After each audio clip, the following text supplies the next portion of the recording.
요한복음 1장 35절에서 51절 말씀입니다. 또 이튿날 요한이 자기 제자 중 두 사람과 함께 섰다가 예수께서 건의심을 보고 말하되 보라 하나님의 어린 양이로다. 두 제자가 그의 말을 듣고 예수를 따르거늘 예수께서 돌이켜 그 따르는 것을 보시고 물어 이르시되 무엇을 구하느냐 이르되 랍비여 어디 계시오니까 하니 랍비는 번역하면 선생이라. 예수께서 이르시되 와서 보라. 그러므로 그들이 가서 계신 데를 보고 그날 함께 거하니 때가 10시쯤 되었더라. 요한의 말을 듣고 예수를 따르는 두 사람 중에 하나는 시몬 베드로의 형제 안드레라. 그가 먼저 자기의 형제 시몬을 찾아 말하되 우리가 메시아를 만났다 하고 메시아는 번역하면 그리스도라. 데리고 예수께로 오니 예수께서 보시고 이르시되 내가 요한의 아들 시몬이니 장차 게바라 하리라 하시니라. 게바는 번역하면 베드로라. 이튿날 예수께서 갈릴리로 나가려 하시다가 빌립을 만나 이르시되 나를 따르라 하시니 빌립은 안드레와 베드로와 한 동네 벳세다 사람이라. 빌립이 나다나엘을 찾아 이르되 모세가 율법에 기록하였고 여러 선지자가 기록한 그 일을 우리가 만났으니 요셉의 아들 나사렛 예수니라. 나다나엘이 이르되 나사렛에서 무슨 선한 것이 날 수 있느냐. 빌립이 이르되 와서 보라 하니라. 예수께서 나다나엘이 자기에게 오는 것을 보시고 그를 가리켜 이르시되 보라 이는 참으로 이스라엘 사람이라. 그 속에 간사한 것이 없도다. 나다나엘이 이르되 어떻게 나를 아시나이까. 예수께서 대답하여 이르시되 빌립이 너를 부르기 전에 내가 무화과 나무 아래에 있을 때 보았노라. 나다나엘이 대답하되 랍비여 당신은 하나님의 아들이시요 당신은 이스라엘의 임금이로소이다. 예수께서 대답하여 이르시되 내가 너를 무화과 나무 아래에서 보았다 함으로 믿느냐. 이보다 더 큰 일을 보리라. 또 이르시되 진실로 진실로 너희에게 이르노니 하늘이 열리고 하나님의 사자들이 인자 위에 오르락 내리락 하는 것을 보리라 하시니라. 아멘. 힘들고 어려운 이때에 주님과 함께 큐티 영상을 시청하는 모든 분들을 위로하고 축복합니다. 비록 우리가 대면에서 함께 만나지는 못하지만 여러분의 각자의 자리에서 더욱더 주님을 의지하는 성도님들이 되었으면 좋겠습니다. 본문에서는 요한의 증거에 안드레가 예수님을 따르고 그의 전도로 인해 베드로가 예수님을 만나게 됩니다. 세례 요한은 제자들에게 예수님을 어떤 분으로 소개하고 있을까요? 36절입니다. 예수께서 건의심을 보고 말하되 보라 하나님의 어린 양이로다. 세례 요한은 1장 앞부분에서 자신의 소명은 그리스도가 아님을 분명히 밝히며 모든 대중들의 시선을 예수님께로 향하게 합니다. 그리고 예수님을 하나님의 어린 양이라고 반복해서 증언하고 있는데요. 유대 전통을 이해했던 이스라엘 사람들은 이 의미를 너무나 잘 이해했을 것이라고 생각합니다. 유월절 제물에 쓰여졌던 이 어린 양은 희생양을 의미하기도 하며 본문에서는 세상 죄를 지고 가는 속죄양으로 표현하고 있는 것입니다. 이것은 유월절 어린 양을 우리에게 연상시킵니다. 요한의 증거는 예수님이 유월절 어린 양처럼 자기 희생을 통해 구원을 이루시는 분이시라는 것을 암시하고 있는 것입니다. 특히 하나님의 라는 수식어는 구원의 주체가 하나님임을 강조하고 있는 것이죠. 세례 요한이 위대한 이유는요, 욕심이 없고 그는 사심이 없는 사람이기 때문입니다. 나를 좀 더 주목해 달라고 말하는 이 세상에서 세례 요한은요, 내가 아니라 바로 예수님, 저분을 주목하라 라고 그렇게 외쳤습니다. 그리고 예수를 따라가라고 자신의 제자들에게 말씀했다라는 것입니다. 요한복음에는 예수님의 증인들이 많이 등장합니다. 공관복음에서 12제자의 충원 장면을 보면 예수님이 베드로와 안드레, 야고보, 요한을 직접 부르시는 장면이 기록되고 있지만 사도 요한은 다른 관점에서 정확하게 기록하고 있습니다. 원래는 세례 요한의 제자였는데 예수님을 따라가라고 기록하고 있다는 것을 우리는 주목해 보아야 한다라는 것입니다. 스승인 세례 요한의 증언을 듣고 예수님을 따르는 두 제자가 있었습니다. 그런데 둘 중 한 명만 소개되고 있는데요. 그는 시몬 베드로의 형제 안드레입니다. 다른 복음서와 달리 이 요한의 초점은 초대 교회의 위대한 지도자 베드로도 누군가의 도움으로 예수님을 만났다라는 사실을 언급하고 있습니다. 여러분, 왜일까요? 바로 안드레의 열정과 전도로 인해서 사도 베드로가 태어났다라는 사실을 부각시키고 있는 것입니다. 두 제자 중 다른 한 명은 전통적으로 요한복음의 저자인 요한일 것이라고 추측하는 이유가 있습니다.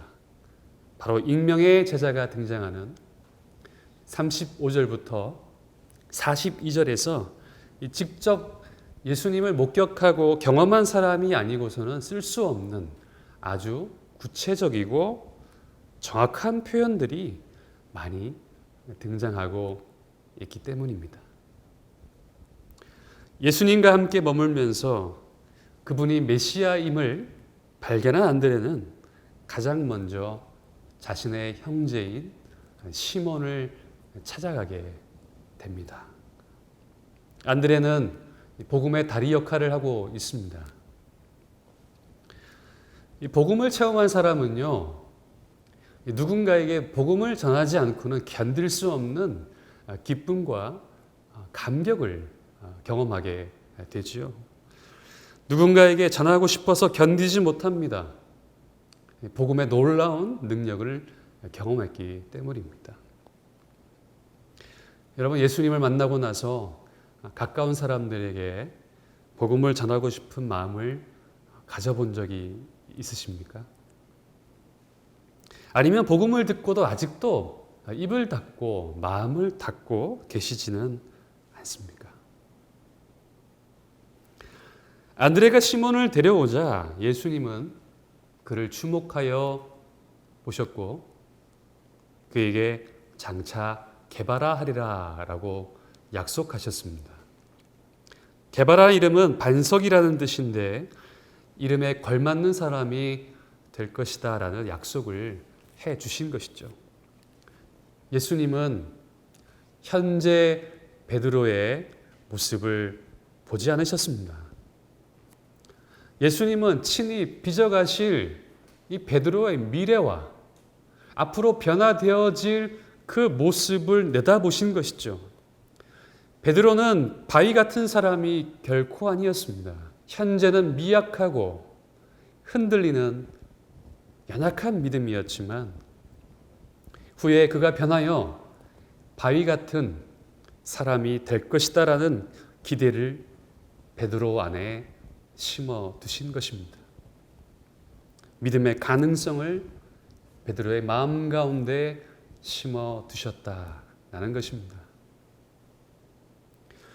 베드로가 게바로 불렸다면 나다나엘은 어떻게 불리고 있을까요? 47절입니다.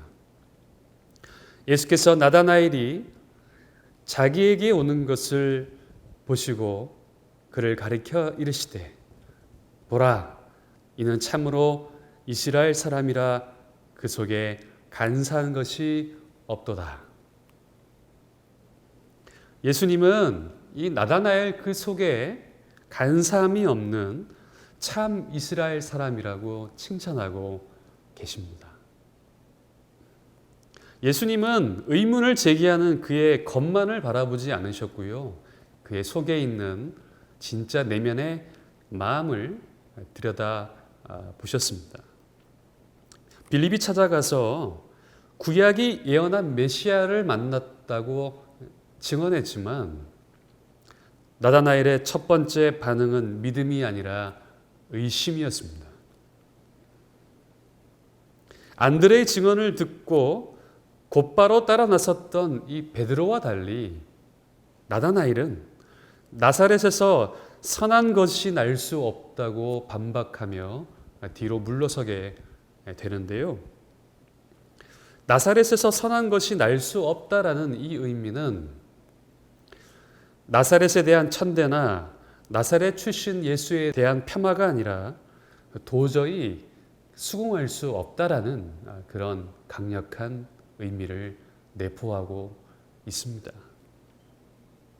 왜냐하면 구약은 메시아가 갈릴리 나사렛이 아니라 다윗의 동네 유대 베들레헴에서 나신다고 예언하고 있기 때문입니다. 하지만 빌립이 나다나엘을 소개하기도 전에 예수님은 그가 누구인지 그리고 그가 어떤 마음을 품고 있는지 그가 품었던 생각이 무엇인지를 예수님이 말씀하시자 나다나엘은 깜짝 놀라며 아주 놀라운 고백을 하게 됩니다. 49절입니다. 나다나엘이 대답하되 랍비여 당신은 하나님의 아들이시요 당신은 이스라엘의 임금이로소이다. 이 나다나엘의 고백은요, 주저함이 없는 아주 적극적인 고백이요, 확신에 차 있었던 고백이라고 볼 수 있습니다. 당신은 하나님의 아들이요 이스라엘의 임금입니다. 이것은 요한의 증언과 정확히 일치한다고 성경은 기록하고 있습니다. 바로 예수님이 그의 의심을 믿음으로 인도하신 것입니다.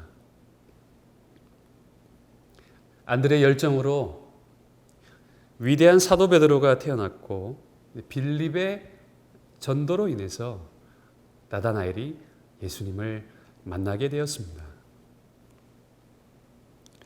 예수님을 만나고 체험했던 수많은 증인들을 통하여서 복음은 계속해서 증거되어 왔고 오늘도 나라와 민족과 열방 가운데 계속해서 복음은 전파되고 있습니다. 여러분 살아가면서 여러분이 주님께로 인도한 사람들은 누구입니까? 주님을 잘 따를 수 있도록 그들을 도우며 섬기며 살아가고 계십니까? 하나님께서는 우리에게 먼저 찾아오셨습니다. 그리고 마음의 문을 두드리십니다. 바로 여기에 응답하는 것이 바로 신앙의 시작입니다. 예수님께서는 마태복음 11장 28절을 통해서 수고하고 무거운 짐진 자들아 다 내게로 오라 내가 너희를 쉬게 하리라 말씀하십니다. 이사야 55장 1절에서 오라 너희 모든 목마른 자들아 물로 나오라 돈 없는 자도 오라 너희는 와서 먹되 돈 없이 값 없이 와서 포도주와 젖을 사라 하십니다. 우리는 마음에 예수님을 영접함으로 구원을 받았습니다. 이제 우리들이 화답해야 할 차례입니다. 하나님의 부르심에 응답하며 반응해야 할 때입니다. 여러분 은혜에 빚진 자가 되어서 예수님의 증인으로 살아갈 수 있는 저와 여러분들이 다 될 수 있기를 간절히 소망합니다. 기도하시겠습니다. 주님과의 더 깊은 만남과 교제를 통해 올 한 해 증인의 사명을 잘 감당하게 하시고 복음의 통로가 되어 예수님을 증거할 수 있도록 우리를 사용하여 주옵소서. 예수님의 이름으로 기도합니다.